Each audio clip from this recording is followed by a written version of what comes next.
lottery should be for fun. Yes. I mean, it's not like, it should not be like an income for you. No, you should not count on this, right? True. And it's not entertaining like gambling is, for example. Lottery is totally different.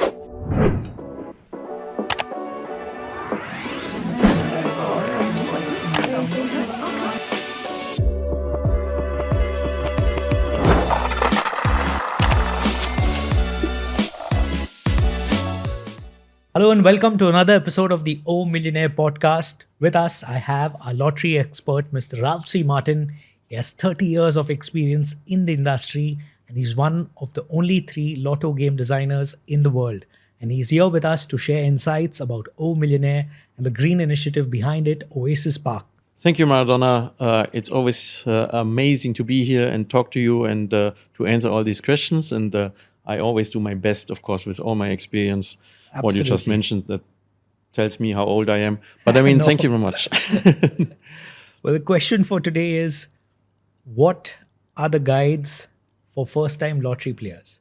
Well, that's really also an interesting question because the people are like usually they just go and buy a lottery ticket, right? I mean, but if you look behind the scenes, I would say, like, I mean, the logic behind lottery tickets, I mean, there are a couple of things, I mean, you can do, or do's and don'ts, or even like just thinking about it, you know.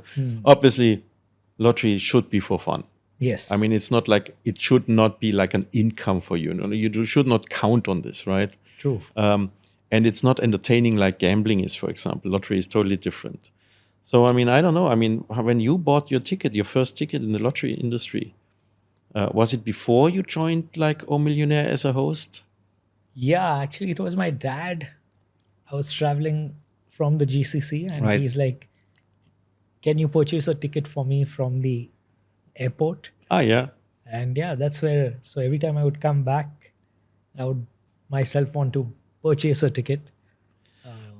Yeah, there's not too much that you think on the spot, the background of the draw. Right, But right. yeah, it was just purely instinctive to just go and like, okay, buy a ticket. Right. So, but it's when you mentioned the airport, I mean, I assume, and I don't have a problem with talking about like other lotteries, of course. It was like the big ticket, probably. No, it was a duty free. Oh, the duty free, yes. See, that's like the interesting thing about these kind of things is like that the big ticket, for example, which is airport Abu Dhabi, if we are refer to the UAE, a ticket is 500 dirhams. That's a lot of money. Yeah.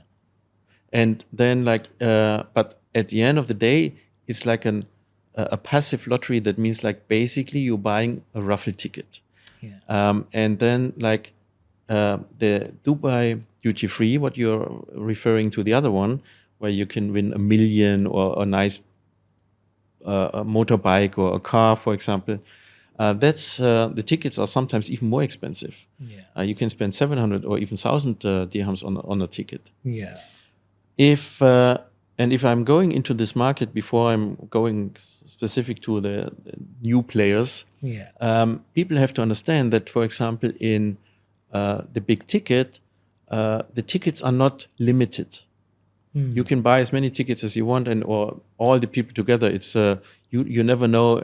Is it like 100,000 tickets or 100 million tickets? Right? They sold, but your odds are based on, obviously, your winning odds on how many tickets were sold. True. Again, passive lottery means, or raffle draw means like we have a winner at the end. The Dubai duty free, on the other hand, is always limited to a certain amount of tickets. They are selling like 500 tickets or 1,000 tickets, and then when they sold it, it's over, and then you just have to wait for the draw. Yeah. And one of the 1,000 people is winning the cash, the car, the motorcycle, motorboat. I don't know what they have. Yeah. Also, let me clarify. To buy that ticket, my dad was like, "Buy the ticket," because I asked him, "What do you need? Can I shop for you something?" He's like, "Do not shop for me anything. Buy that ticket." Yeah. But whereas on the other hand, obviously, when you're buying a ticket for Millionaire, you don't have to think or sacrifice anything too much to buy a ticket. Yeah. But this is like already understanding the basics of the lottery you want to play, right?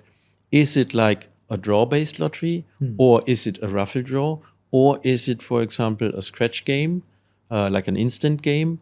Or is it one of these daily pick 3, pick 4, 5, pick 4, whatever it is, these smaller draws that happen. But these are more like for entertainment, right? Because, you're not winning that much. The draw-based lotteries, let's say, they are for your hope, for your dream, for changing your life, sorry to say. Because, if you hit the jackpot, you and your family, you are safe for the rest of your life and probably the next 5 generations, if they're not spending too much money. Yeah. So the first thing I would always say is understand the mechanics of the lottery. And, so that way you're not disappointed and the game itself and the rules of the game. Lottery is in general very simple. You have a certain set of numbers, you pick your lucky numbers and then you play. And then you wait for the outcome. But to do so, think of one of the good things is always setting a budget. The people, should not buy 100 lottery tickets. Yes, there are some people that can afford it. There are some people that have fun doing it. But I always say at least buy 1 ticket a week. Otherwise, you don't have a chance to hit the big prize, the grand prize. Just 1 ticket a week. Maybe it's 2. You double your chances, obviously, when you buy 2 tickets. Yeah. But if you're setting your budget and you say oh, you know what, I only have 50 dirhams, I have 100 dirhams to spend every week, or I only have 25 dirhams a week, then you know how many tickets you can buy. And if you stick with your budget, nobody comes and says oh, you spent too much money on lotteries. Gambling is a lot easier to spend your money because you're losing control. Yeah. But lottery, it's easy to keep your budget because I buy 1 ticket or 2 or 3. So yeah, that's the second thing I would say, the budget, right? And then if you play a lottery, think about the odds. Okay. And it's not necessarily important to because either you are the lucky one or you are not. Eventually somebody is winning. But it gives you a better feeling of why nobody is winning, for example. There are lotteries I think the Powerball is more than 1 out of 200 million to 1. And then we have a Millionaire where it's only 39 million to 1. That means the chances of winning are a lot higher. But you should not be disappointed if you are not winning, because maybe people play for 20 years, 40 years, and then they hit the jackpot. I believe if you're winning 200 million or 100 million dirhams, it was worth paying for 30 years.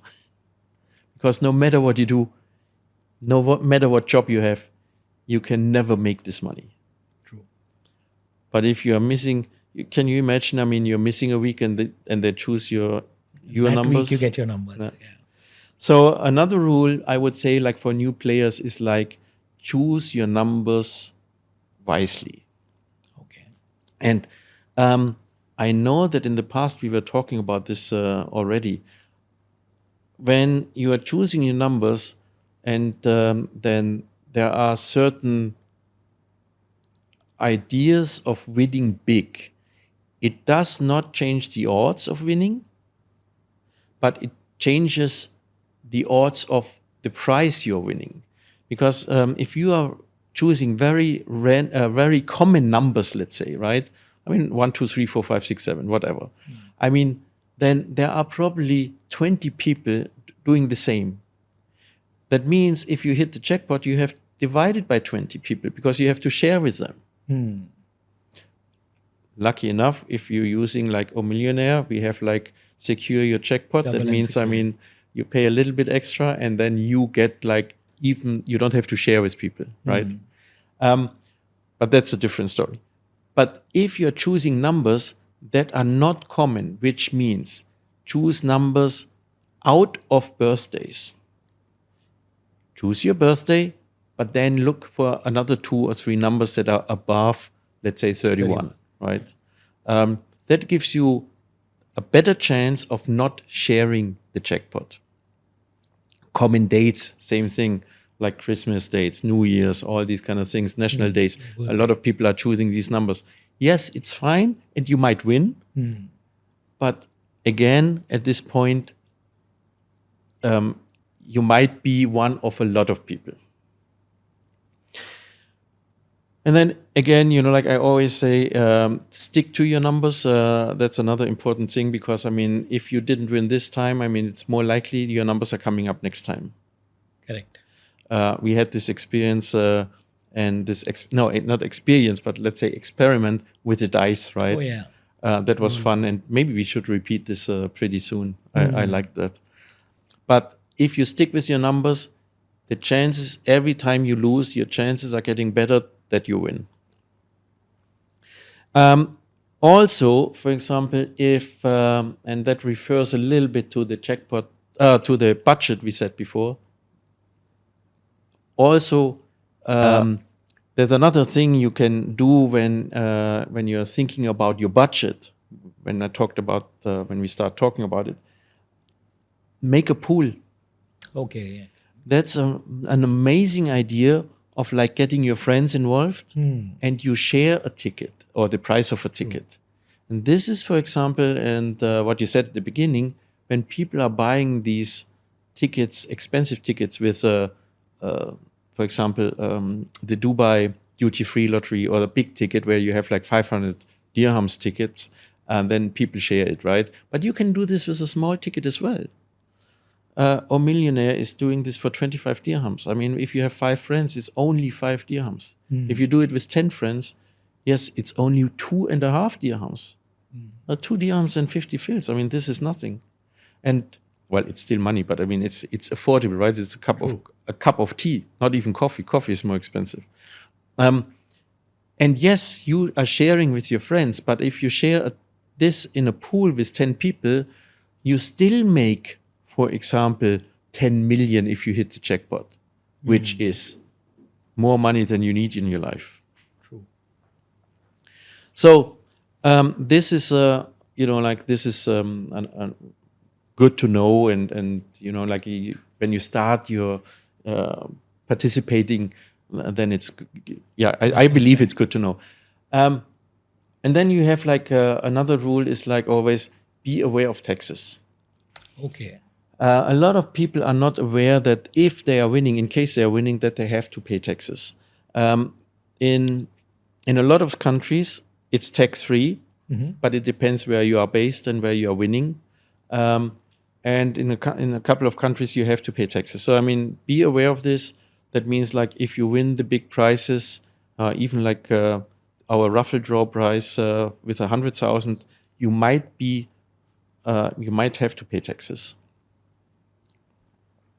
So, and the best thing is like, of course, if you're a winner, and we are happy for everybody. And we have in our Millionaire, there are 5 prize categories. Correct. Now, the first one, it's just, you use your prize, to play again, let's say, or pay for the next ticket. But then, if you want to withdraw, make sure you withdraw. First of all, 2 rules. Check the winning numbers. Go back to your wallet and check if you've won. You don't have to do it right after the draw, but maybe the next week. And then you have to claim your prize. So it's very simple. You just go to the withdraw page and you fill out your bank details. And then it might take a couple of days, till your winning is coming to your bank account. But if you don't withdraw it, it's never coming. It's not coming by itself. You have to claim it. And also, protect your ticket. This is in general, because in some countries, for example, you're buying a physical ticket, right? And only with a physical ticket you can, for example, claim your prize. Very important when it comes, for example, to like even here in the region, big ticket or the Dubai duty free, if somebody is claiming having your ticket, he can claim the price.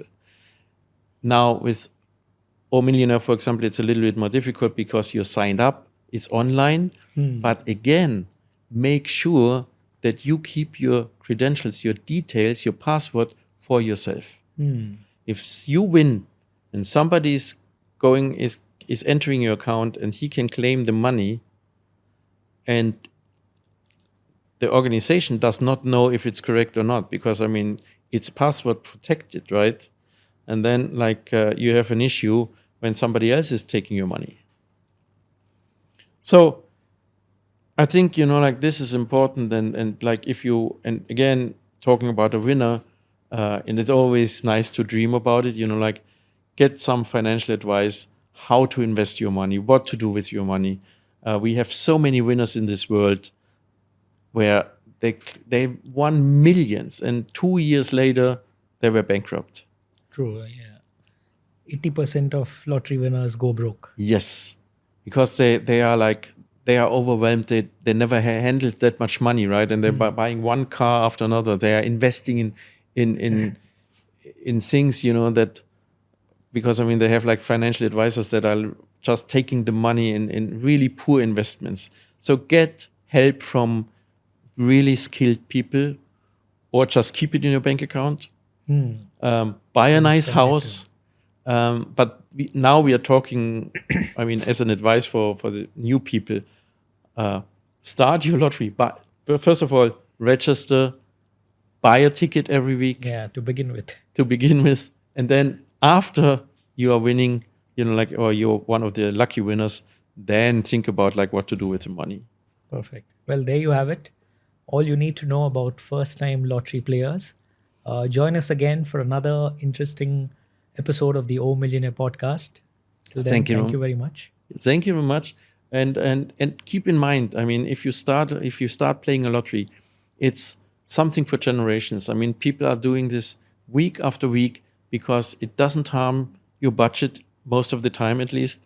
It should not, never. I mean, responsible playing is very important. If we find out that something is going wrong, then we might even give the people a call or limit the access or whatever it is.